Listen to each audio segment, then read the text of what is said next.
Dozens, maybe hundreds of people who will be investing in cryptocurrency or watching India Today at this moment, and they're laughing, saying, "Kallo, try kallo, kya kar sakte ho?" I mean, we'll see what you do because it doesn't make sense. I want to go across to Sumant Sinha, Chairman and Managing Director of Renew Power. He's joining us on this broadcast. Mr. Sinha, welcome.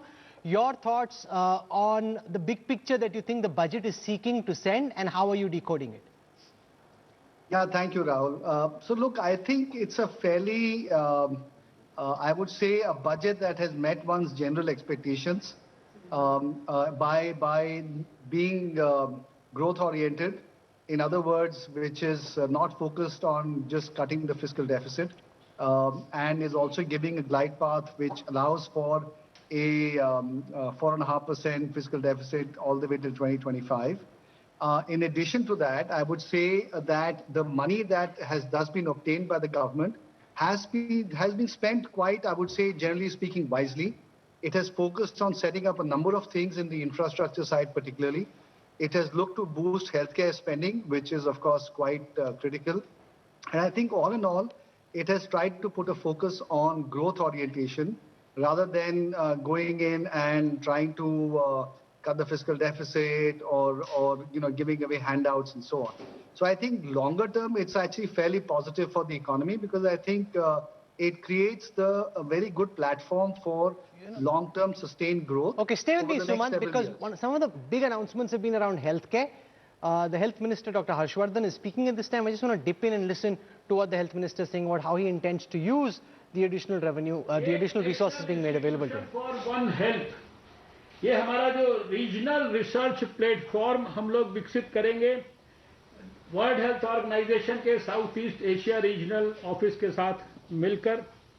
और इससे भी ज़्यादा हमारे लिए खुशी की गर्व की बात है कि 9 BSL 3 यानी बायो सेफ्टी लेवल 3 जो लेबॉर्ट्रीज हैं वो भी देश में विकसित की जाएंगी। ये बहुत ही प्रतिष्ठित और बहुत ही एडवांस्ड लेबॉर्ट्रीज होती हैं।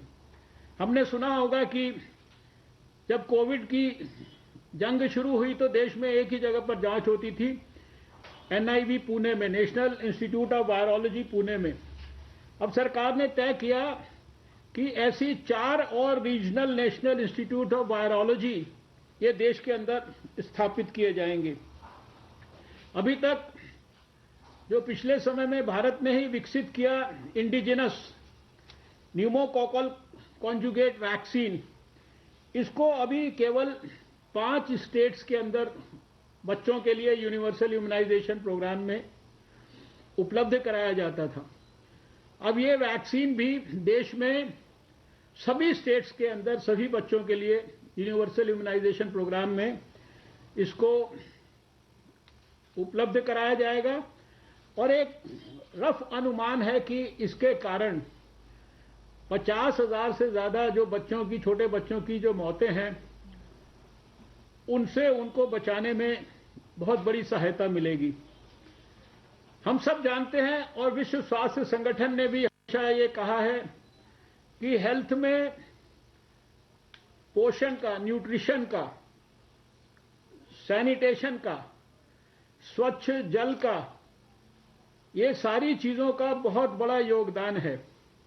हमने देखा कि प्रधानमंत्री नरेंद्र मोदी जी के नेतृत्व में जब सैनिटेशन का मिशन 2 अक्टूबर 2014 को शुरू हुआ देश में नेशनल मिशन, तो उसके बाद देश में जन आंदोलन जो विकसित हुआ, तो बहुत सारे हमारे हेल्थ पैरामीटर्स के अंदर उसके बाय प्रोडक्ट के रूप में पॉजिटिव हमारे को लाभ मिला।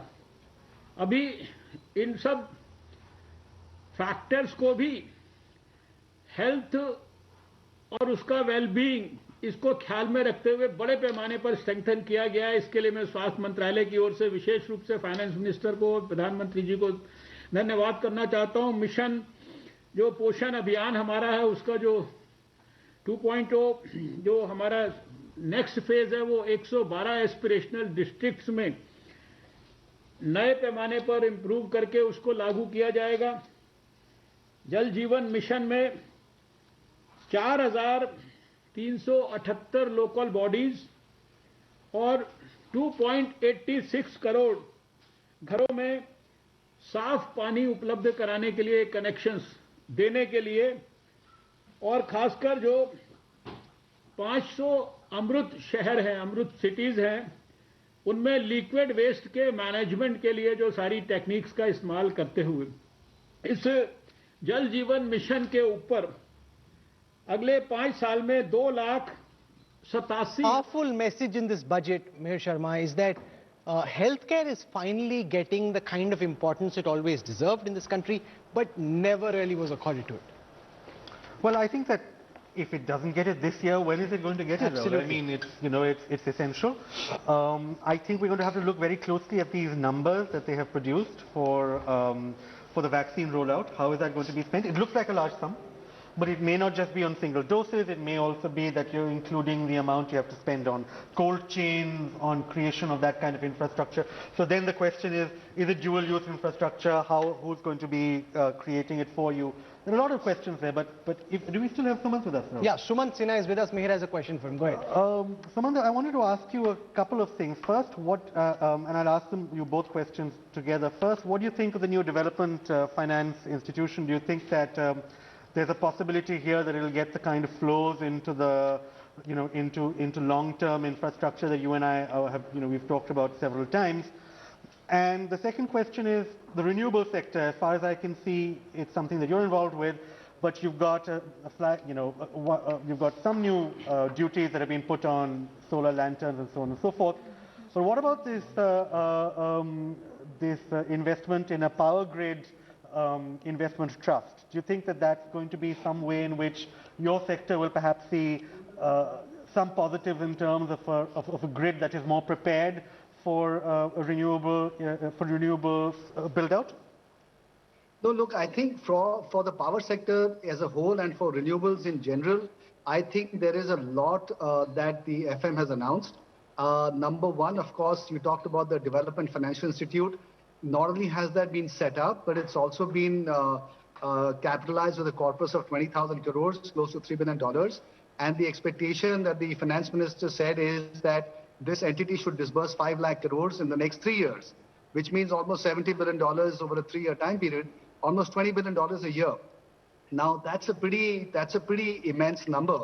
And if the DFI is set up fast enough and can actually disburse that, I can tell you that it will have a fairly significant impact on the lending into the infrastructure sector as a whole. So I think that is certainly a huge positive. Of course, we'll have to look at the terms of the lending. Is it longer term? What are the sources of financing? What are the terms? What are the interest rates? And so on and so forth. But I'm assuming that those things will come into alignment, and therefore the DFI will be very positive. As far as the power sector is concerned, look, the government, I think, has recognized the fact that you cannot grow the sector any longer without reforming the utility side, the distribution side of the business. And the reality is that power is a basic prerequisite for all industries. Just like finance goes into every industry, power goes into every industry. And therefore, you can't have growth in the Indian economy without making sure that your entire power sector gets debottlenecked.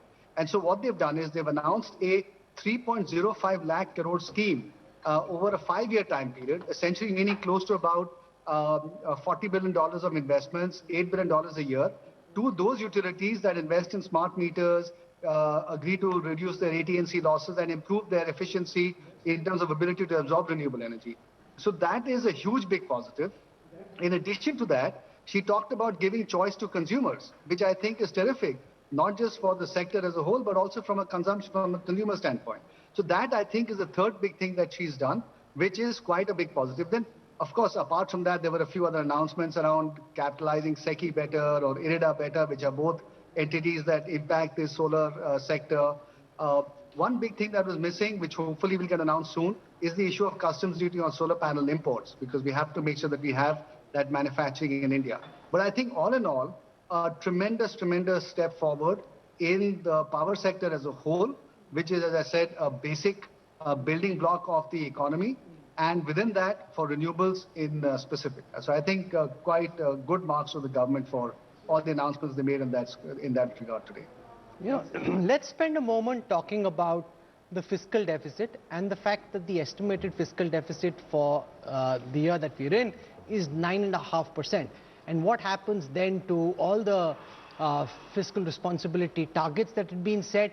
That law now very clearly is inconsequential. Is it time, therefore, for the government to bring new laws signaling their intent on fiscal deficit targets going forward? She's bringing in an amendment to the FRBM Act. They're giving a glide path.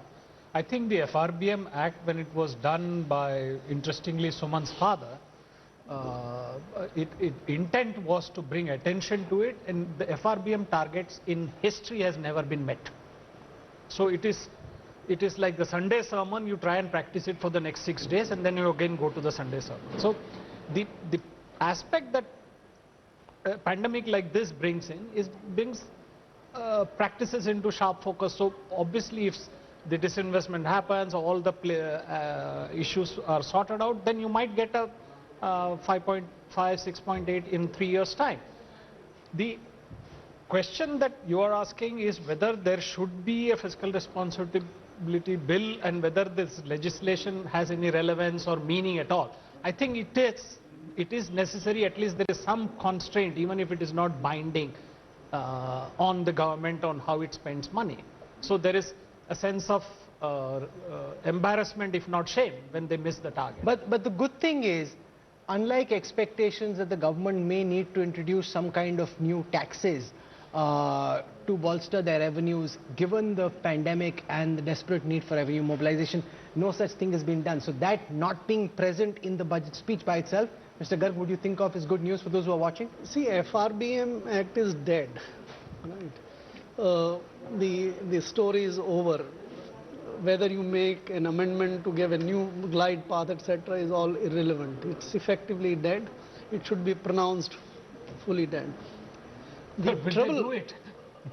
in India there is a problem. Sir, I understand what you're saying, but there is a value to having to say this, that I had a target and I have failed, especially for governments that pride themselves on never failing. The fact is, you stand up and say, I said I have to get to 3%, I failed yet again. I failed, you stand up and say that over and over again, it's bad for the soul. You had a target, but you were not in a position to meet. Therefore, you were bypassing, off-budget started, all kind of distortions started, right? Which kind of makes it seem as if things aren't clean. With any budget, you'd rather that everything be laid out like it is right now. I'm actually worried about the bigger implication which is now. The economic survey talked about the debt being virtually a good thing for financing growth and things like that. In advanced countries today, the debt is expanding like anything. And in this budget also, in a way, there is no increase on taxes, which may be good perceptibly, in perception at least. And the entire burden of financing development now is on debt. So you have more than 6% fiscal deficit for the next year, and with virtually the FRBM discipline going out, you might see a situation now for many years that the debt is considered as relaxed. So you may continue to have 6-7% kind of deficit. So do you want a different kind of, like the US does, a debt ceiling, or do you want a debt dynamic? Which will hit Indians, because we are not in the state in which the advanced countries are, where the inflation is not a risk, but we have a serious inflation risk in the country still. We are developing, right? And that is going to visit. We had virtually the same policies in 50s to 80s. Debt was never a constraint. The government of India used to issue the ad hoc treasury bills as much as you want to borrow. Now, if we are getting into that regime, we are getting into big problems for a long time. Yes, we're getting into unproductive capital, and we're getting into a return of inflation, which this government has taken great care to try and stamp down on. But I think that there is a tendency to pick up all the worst ideas that may be floating around the rest of the world. This has always been a problem with Indian policymakers. And in spite of everything... No, but are you being harsh? Because clearly mobilizing more resources is a big challenge. If they were to tax you and me and everyone else who's watching, people would be frothing at the mouth, saying that they've increased taxes. So what does the government do in a difficult situation? Well, Rahul, we're not questioning this year. The lockdown and now, the stock market has gone up 40%. Yes. Everybody's billions have gone up, except the government. You look at the government of India is the largest industrial house in the country and the business owner. Look at the market capitalization of government stocks. It could have sold IDBI back. It could have listed LIC. It still can. It's still got a good base to do it on. In 2 months to do it. Will they do it? So the question is that you have to raise resources, but it can't always be debt. But please remember, And also debt, see, Rahul, look at where we are right now. Last year, the debt as a percentage of total earnings of the government was 20%. This year is 38%, almost 40%, right? Interest payout and debt have generally been about the same, 18% to 20%. Oh, we are in credit card industry. This is called the debt rollover. You are basically raising enough debt to pay interest. You have never enough resources to pay off the principal. I'll The give you debt- one figure, one fact. Just Last year, per day, Government of India was borrowing something to the tune of 1700 crores per day. This year, they will borrow 3,200 crores per day. Yeah. debt doesn't come free. Nothing That does. is a future tax. The taxpayers will have to pay it back in future. Yes. It's only, it gives you a good feeling that Temporary today you are relief. not taxed, Yeah. you're not being taxed. Tomorrow you'll be taxed. So I don't think these easy solutions are great solutions. And Rahul, Okay. every 1,000 crores that the government is borrowing is 1,000 crores that's not going to the private sector, which would be more productive with it in some ways. No, in but it's terms not of as if the future private sector is desperate to raise growth. Free up that cash for them, they'll do it. You free up, you lower the. No, you but lower they the haven't demand, demonstrated they give the you- appetite Not in to, this year, but you know, yeah. they're already saying Growth we're on program. excess Yeah. capacity, we don't necessarily have not the in this appetite year, or the but wherewithal to across do the it. board, there are Okay, so this is an businesses. interesting conversation. We'll keep building on it. I'm going to take a very quick break right now. When we come back, we'll be joined by some of India's top corporate icons. We'll have ministers from the government, we'll have opposition voices. We'll try and dissect this budget in the Big India Today CII Budget Roundtable coming up for you on the other side of a quick break. I want to thank our pundits for joining us. They'll be back in the evening. We'll do more analysis of this budget and what this means. But Mr. Garg especially, we're booking you for next year. It's very nice to have someone who can very quickly catch very abstract terminology and tell you exactly what it the means. one thing that we just spotted, we were chatting, and that is interesting about the health budget, is that two big chunks of that budget is actually devolution of the 15th Finance Commission grants. So you have built 80,000 crore of the grants which will go under the drinking water head as part of the health expenditure. So 80,000. See, when you've been there, you've done that, and when you're out of the system, you can very quickly reveal what the thinking is. It's been fabulous. We'll slip into a break. I'll have more for you on the other side. Stay with us. We're back in a moment. All right. Thank you very much.